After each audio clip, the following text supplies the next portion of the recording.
रामकृष्ण हरी गुरुदेव. हे बघा हे आमचे युवतीचे ड्युटी महाराज आहेत बघा. हे आमचे पंडित वाटला बरोबर असतात. तर आज करगईत आज आमचे आचार्य परमेश्वर महाराजांची कथा आहे बघा. त्यानिमित्त बघा मंडळी कथेसाठी आज इथं आलेत बघा. तर खरोखर म्हणजे अगदी ती कथा म्हणजे आता यांना अनुभव आहे त्यामुळे ते आवडतात कसं आहे ते काय. तर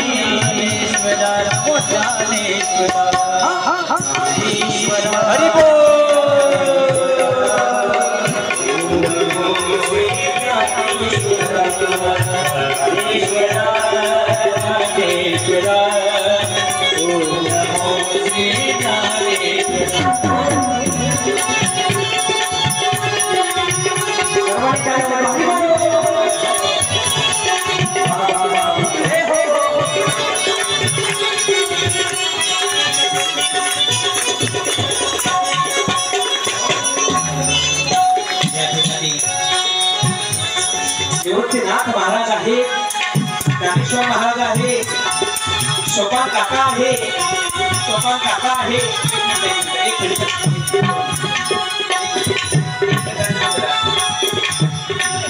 निवृत्तीनाथ महाराज, ज्ञानेश्वर महाराज, सोपान काका आणि छोटीशी मुक्ताई यांच्यासाठी काका वाजवा. आज आपल्या शिवचिदंबर स्वामी मध्ये या मंदिरामध्ये साक्षात ह्या चारी भावंडांचं हे अवतार कार्य आहे. त्या अवतार कार्याचं प्रयोजन आपल्याला पाहायचं आहे. धर्मसभेनं न्याय दिलेला आहे की देहांत प्रायश्चित्त घ्यावं लागेल आणि देहांत प्रायश्चित्त घ्यावं लागेल म्हटल्यानंतर विठ्ठलपंतांच्या पायाखालची माती सरकली. घरी येऊन रुक्मिणीला सांगितलं की आपल्या मुलांना धर्मामध्ये घेणार आहे. रुक्मिणीला आनंद झाला पण सांगितलं की आपल्याला देहांत प्रायश्चित्त घ्यावं लागणार आहे. रुक्मिणीने सांगितलं मी पण तुमच्या बरोबर येणार. विठ्ठलपंतांनी सांगितलं मुलं लहान आहे परंतु तिने सांगितलं नाही मी पण तुमच्या बरोबर देहांत प्रायश्चित्त घेणार. आज रुक्मिणीनं स्वतःला गहाण ठेवलं पण आपल्या मुलांसाठी पुरणपोळीचं जेवण बनवलं. संध्याकाळी जेवत असताना सर्वांना वाटलं की रोज आपल्याला भिक्षा मिळत नाहीये, आज आपल्याला पुरणपोळी मिळते. परंतु यांना माहिती नव्हतं, यांना कोणाला सांगितलं नव्हतं.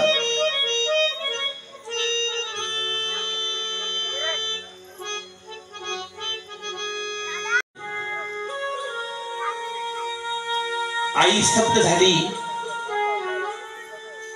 रात्र झाली आणि रात्र झाल्यानंतर निवृत्तींना सगळे चारही भावंड झोपलेले आहेत.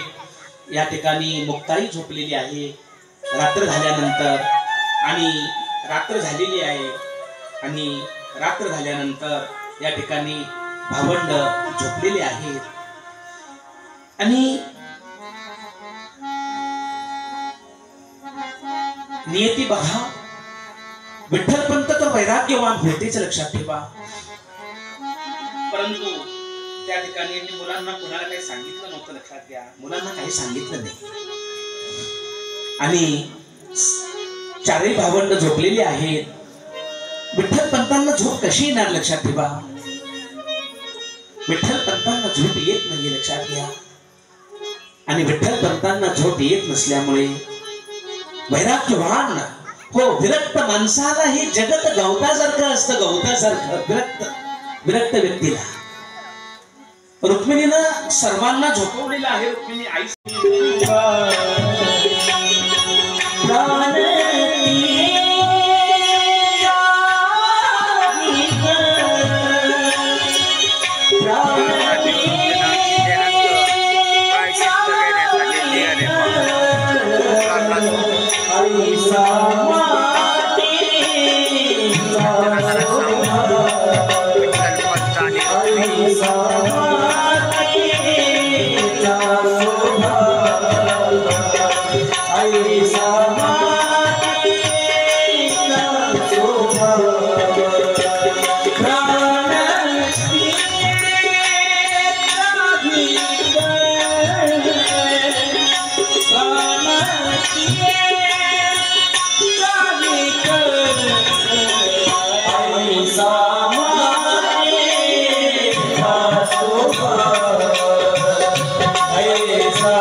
विठ्ठलपंत रुक्मिणी माता देहांत प्रायश्चित्त घेण्याकरता निघून गेलेली आहे. आता लेकरांचा सांभाळ कोण करणार?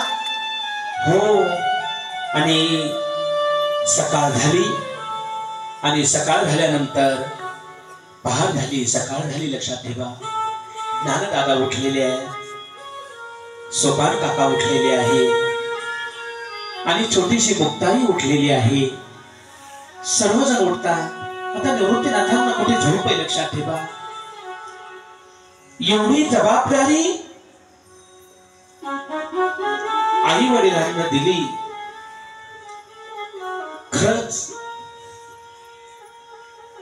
निवृत्तीनाथांनी जेवढं सहन केलं, लक्षात ठेवा,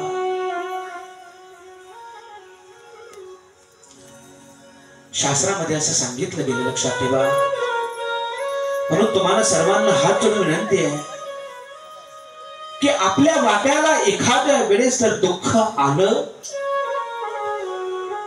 तर ते दुःख सुद्धा ईश्वराचा प्रसाद म्हणून स्वीकारा. लक्षात ठेवा, तो ईश्वरानं दिलेला प्रसाद. दुःख आलं, वेदना आल्या, तर तो ईश्वरानं दिलेला प्रसाद. ईश्वरानं त्याच्याकरता तुमची माझी निवड केलेली आहे. भिवू नका. दुःख आलं तरी दुःख कायमस्वरूपी राहणार नसतं. लक्षात ठेवा, सुखस्य अनंतरम दुःखम, दुःखस्य अनंतरम सुखम, हा नियम आहे. निवृत्तीनाथांनी सहन केलं. ज्ञानदादांनी विचारलं आई कुठे? सोपानानं विचारलं बाबा कुठे?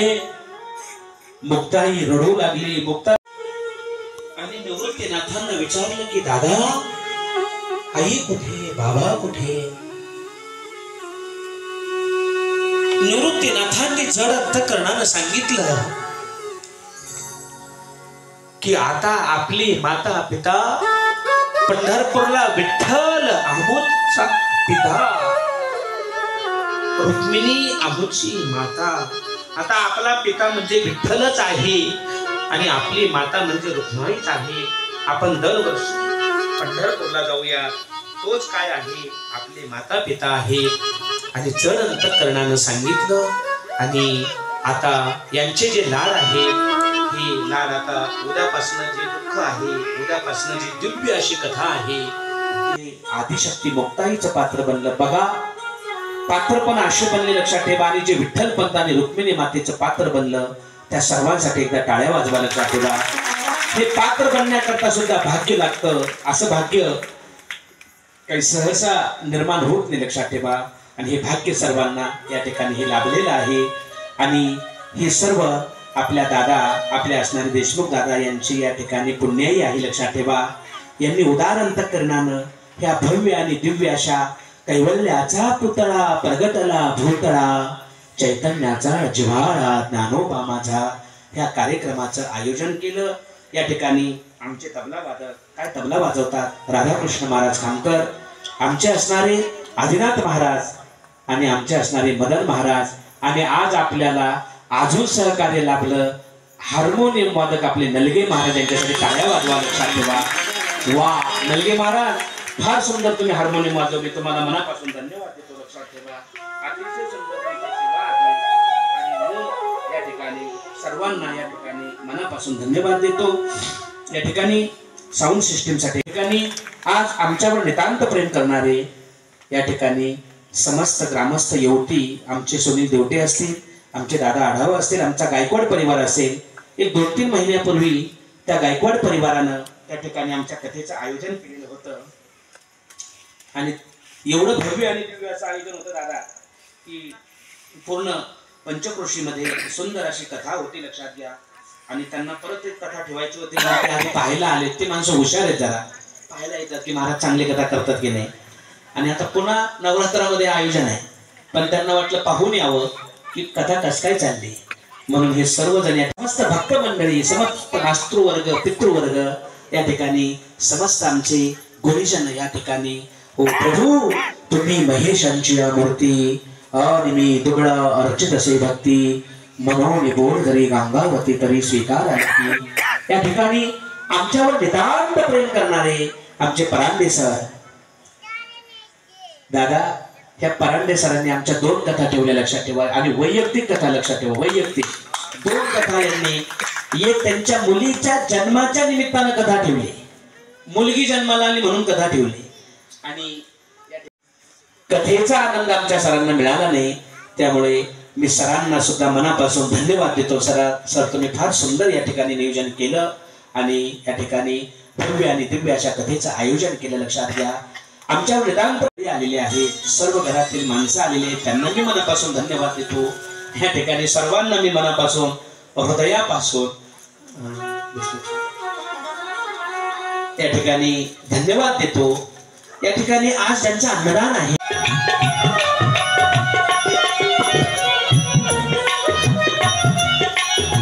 या ठिकाणी आमचे मुकुंद काका गुरुजी आहे, सर्वांना आमचे बेंद्रे साहेब आहेत आणि अतिशय त्या ठिकाणी हे सेवा करत असतात, त्यांनाही मी मनापासून धन्यवाद देतो. लक्षात ठेवा आणि या ठिकाणी यावं मी तुम्हाला आग्रहाची विनंती करतो, कळकळीची विनंती करतो. सर्वांनी या ठिकाणी यावं, कथेचा आनंद द्विगुणित करावा अशी सर्वांच्या चरणी विनम्र भावनेनं या ठिकाणी विनंती करतो आणि या ठिकाणी आजच्या कथेला पूर्ण विराम देतो. लक्षात ठेवा या ठिकाणी झालेली सेवा प्रभू पांडुरंगाच्या चरणी सद्गुरू महाराजांच्या चरणी समर्पित करतो आणि या ठिकाणी वाणीला पूर्ण विराम देतो. उद्या सुंदर कथा आहे आणि सुंदर या ठिकाणी सर्वांनी यायचंय. सर्वांनी आरतीसाठी उभं राहायचं. लक्षात ठेवा आरतीसाठी सर्वांनी उभं राहायचं.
आता शिवचित्र मंदिरामध्ये आता जेवणाचं वाढी व्यवस्थित करा आणि इथं हे आमचे डाके साहेबांची मुलगी पात्रामध्ये अन्न शिल्लक राहणार नाही याची वाढपेटी दक्षता घ्या. ते गायकवाड म्हणून आहेत कृषी सेवा केंद्र त्यांचे ते आहेत बघा.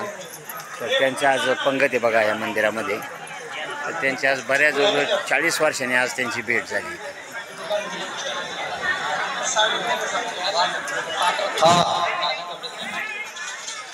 आपल्याला जेवढी भूक आहे तेवढंच घ्या. या ठिकाणी पात्रामध्ये अन्न शिल्लक राहते एक पात्र जेवणारा